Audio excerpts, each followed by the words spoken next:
Ayo guys, halo sobat yang tebak bertemu lagi di sini channel ini, channel saya Apiandiato Prajoto Prasakan, manggil gua apa?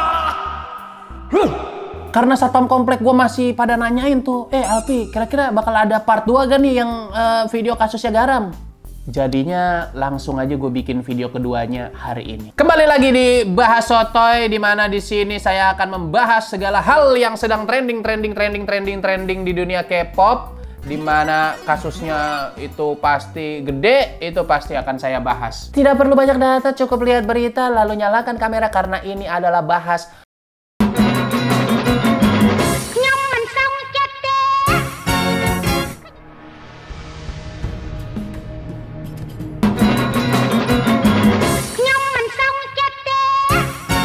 Jadi saya sudah mengumpulkan beberapa lagi updatean mengenai Kim Garam, dan yang mungkin ada juga yang bakal gue bacain tuh yang kemarin gue kelewatan tuh, yang di part satunya gue kelewatan, gak gue bahas. Ada di kolom komentar yang nambahin, bang ini ada gini. Nah itu gue masukin beberapa dari komentar kalian. Makasih loh buat yang udah nambahin. Jujur gue nih masih teringat-ingat dan nggak bisa tenang hidup gue karena teringat kasus ini nih, kasus dugaan pembulian yang dilakukan oleh Kim Garam. Gue penasaran bagaimana ini endingnya, tapi kagak kelar-kelar gitu. Yang paling kebayang dan keinget sama gue sih yang pas si temennya katanya jatuhin tempat pensil, terus emaknya dikatain cacat sama Kim Garam. Ini masih dugaan ya, tapi menurut kesaksian korban seperti itu. Itu gue pas baca berita itu kayak, kok ada orang mulut sejahat itu gitu ya. Dan gue sempat baca-baca komentar juga, komentar kalian di video gue yang sebelumnya part 1 itu. Memang ternyata di Indonesia juga ada orang-orang yang bermulut syaiton seperti itu ya. Ternyata ada, coba kalian perhatiin. Mungkin ada yang ngalamin juga orang-orang bermulut jahat di sekitar hidup kalian yang bisa sampai merusak mental kalian. Itu menurut gue orang-orang seperti itu semoga segera diberi ganjaran lah oleh Tuhan ya. Tapi hari ini gue akan membahas updatean dari topik kita yang sudah kita bahas di part pertama itu, tentang kasusnya Kim Garam ini. Yang sebenarnya kasus ini belum kelar-kelar, tapi cukup menarik untuk dibahas karena seru aja gitu. Makin ada spill-spillan baru gitu. Tapi gue juga sempat meriset di sosial media tentang bagaimana tanggapan dari sisi K-popers dan juga pihak agensi yaitu Hype dan Source Music mengenai perkembangan kasusnya Kim Garam ini. Terakhir kan kita tahu si Kim Garam itu dinyatakan akan hiatus ya. Tapi untuk memastikan hal tersebut, gue akan menelpon kembali pihak agensi yaitu Source Music ya. Apakah benar itu dia akan hiatus dan hiatusnya lama? Mari kita mulai telepon aja.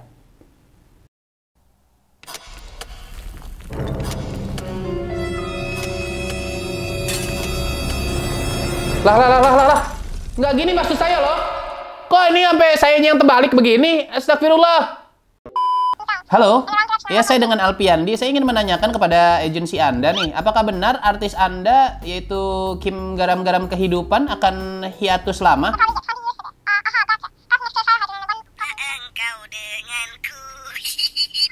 Oh, berarti benar ya berita yang beredar akhir-akhir ini ya? Kalau boleh tahu hiatus resminya ini sampai kapan ya? Ini Source Music bukan sih? Oh, bukan. Astagfirullahaladzim. Pantas tadi nomornya ada 021. Saya pencet ya. Dah.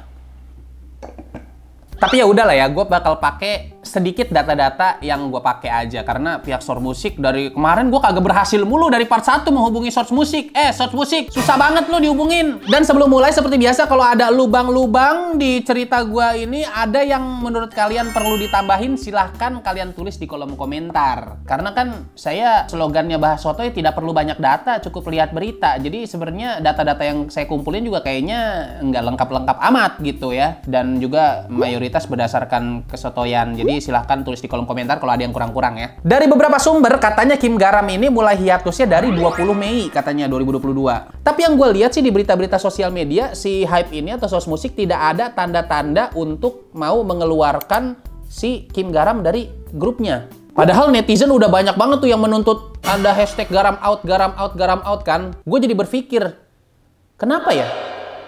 Ya nggak tahu, tanya yang mau tanya saya. Nah, mulai tuh banyak teori abis-abis itu tuh. Katanya dia punya orang dalam lah, katanya orang tuanya punya saham di Hype atau Source Music lah, katanya dia termasuk dari keluarga yang berpengaruh lah. Bahkan ada juga yang nggak sengaja gue lihat di FYP TikTok ya, katanya memang sebenarnya alasan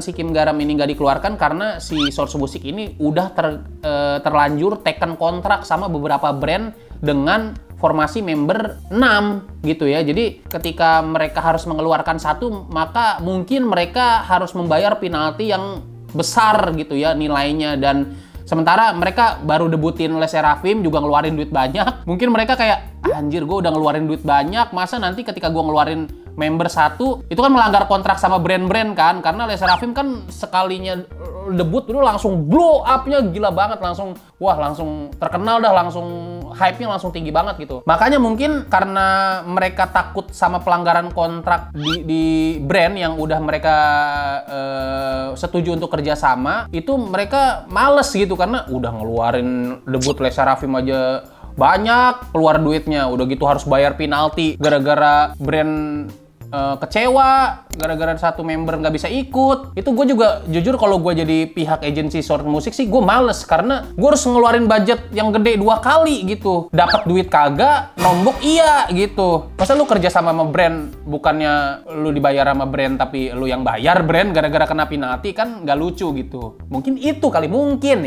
itu sebabnya.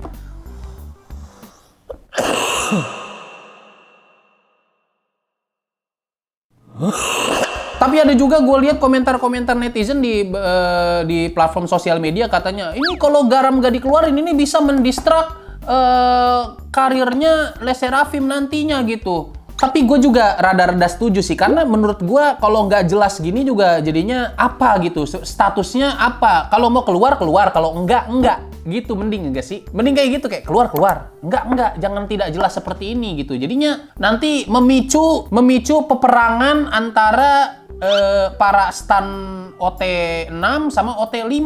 Jadi muncul kubu-kubu takutnya. Ini menurut saya tidak baik yang seperti ini. Jadi mending pihak agensi menurut gua dikasih kejelasan aja gitu. Ya mungkin sekarang belum bisa karena itu tadi yang gua bilang, gara-gara kerja sama brand makanya mereka tidak bisa mengeluarkan Kim Garam. Kalau itu benar sih ya wajar mereka hold dulu, menunggu kelanjutan kasusnya dan juga menunggu apa yang akan terjadi nanti gitu kan. Tapi memang Les Seraphim ini kalau misalnya tanpa kasus ini sebenarnya berpotensi menjadi super rookie nih. Karena mereka nggak lama setelah debut aja mereka udah menang acara musik show gitu. Jadi ini sebenarnya berpotensi bakalan gede grup ini gitu. Kalau nggak salah 8 hari ya. 8 hari setelah debut itu dia udah dapet kemenangan pertama di SBS. Gue juga beberapa waktu yang lalu mengkepoi profilnya Kim Garam lagi yang diupload sama Hype di YouTube. Kolom komentarnya, itu pedes-pedes banget loh gara-gara kasus ini. Ada yang bilang gini, yes, member lain kebagian lain lebih banyak pas ini orang keluar. Wah, ini tapi komentarnya pakai bahasa Inggris ya. Ada juga yang bilang, jangan pernah dukung seorang pembuli. Les Seraphim harus diselamatkan sebagai girl group dengan 5 member. Save Chaewon and Sakura. Wah. Ada juga yang komen, selamatkan Ayu dari Badarwuhi. Loh, ini salah nih kayaknya nih. Ini jujur Hype ini agensi yang cukup mental baja ya, kuat banget gitu ya. Video udah banyak komen begini kagak di take down. Kalau gua mah kalau udah banyak komenan kayak gini udah ngedown duluan, udah pasti gua take down tuh videonya. Cuma ini Hype nih jujur kuat banget. Ya ada sisi salutnya sedikit lah. Atau minimal di turn off komen lah harusnya. Selanjutnya nih yang menurut gua seru dan belum kebahas di video yang part 1 kemarin, dan ini juga sempat disarankan sama salah satu subscriber yang ada di kolom komentar, ini bakal gue bahas nih. Nah, si Yoo Eun-so atau nama samaran yang merupakan teman masa sekolahnya Kim Garam itu mengambil langkah bukan cuma di internet, tapi dia sampai menggunakan jasa kuasa hukum katanya. Ini mulai lebih serius nih. Ada yang bilang si Yoo Eun-so ini pindah sekolah karena memang dia bener-bener kagak kuat menerima perlakuan yang tidak baik atau pembulian dari Kim Garam dan juga teman-temannya. Nah, dari pihak Hype ini mereka mempunyai counter yang cukup unik menurut saya. Jadi sebenarnya Yoo Eun-so lah yang duluan bikin ulah katanya. Jadi Eun-so ini kayak foto diem-diem teman sekelasnya Kim Garam yang saat itu cuma menggunakan pakaian dalam dan disebar ke sosmed katanya. Jadi bikin Kim Garam dan teman-temannya marah dan melakukan pembulian ke Enso ini. Tapi dikonfirmasi dari kedua pihak tidak ada pembulian secara fisik. Orang gila, orang gila, orang gila, orang gila, orang gila. Dari statement ini perhatian netizen jadi sebagian nih terpecah nih. Jadi sebagian jadi menyerang balik si Enso. Banyak yang bilang katanya si Enso ini dengki dengan pencapaian Garam sekarang yang udah menjadi seorang idol terkenal gitu. Dan banyak tuh yang nuduh dia kayak gitu. Nah, si kuasa hukum Enso ini dia juga meminta Hype untuk cabut statement itu. Karena menyebabkan kliennya kena masalah psikis. Jadi kena masalah psikis itu mungkin jadi kena mentalnya kali ya. Akibat perundungan dari netizen. Tapi si Hype nolak. Dan akhirnya lebih mempertahankan Kim Garam. Dan cuma menghiatuskan si Kim Garam aja gitu. Gue suka nih sebenarnya ada POV gini nih. Tapi di satu sisi lain sih sebenarnya jadi pusing juga ya. Tapi seru aja gitu. Jadi kita mendengar berita tuh tidak dari satu pihak aja. Kita mendengar dari pihak sebelah dan pihak sebelah. Walaupun keduanya belum tentu benar juga statementnya. Bisa jadi salah satunya benar, salah satunya defensif atau denial, atau salah satunya berbohong, salah satunya juga berbohong juga demi mempertahankan sisinya dia gitu. Si Hype yang mempertahankan si Kim Garam, si pengacaranya Enso mempertahankan Enso. Biasanya bisa-bisa aja dua-duanya tuh sebenarnya ada yang ditutup-tutupi gitu. Misteri ilahi ini sebenarnya. Dan sampai saat ini gua syuting di bulan Juni belum ada update lebih banyak gitu. Silahkan, tapi kalau misalnya gua selesai upload ini udah ada updateannya tentang kasus Kim Garam, silahkan tulis di kolom komentar ya. Ntar gue pengen baca, nanti gue bahas lagi kalau ada. Soalnya gue takutnya tiba-tiba nanti belum kelar, terus gue bahas terus, kagak sadar tiba-tiba udah ada 100 video gue bahas Kim Garam. Ya pokoknya doa gue itu aja, semoga cepat kelar dan terjawab apa sebenarnya yang terjadi. Kalau emang si Kim Garam bersalah, semoga Hype bisa lebih bijak untuk menyikapinya. Kalau memang si Enso-nya yang salah, yang menyerang Garam itu salah, ya semoga terbuka juga bagaimana kejadian sebenarnya dan sebenarnya motifnya ini apa gitu menyerang Kim Garam gitu. Tapi saya jadi penasaran. Apakah si agensi ini sebenarnya udah mengantongi kebenaran tentang kasus ini, cuma belum dikuak, belum dipublikasi karena masih ada belum cukup bukti. Coba kita telepon lagi kali ya.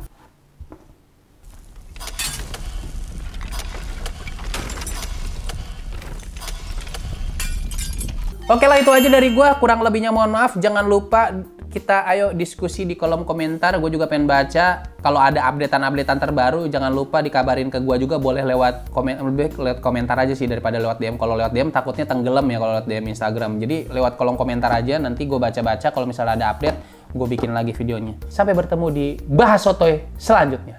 Dadah!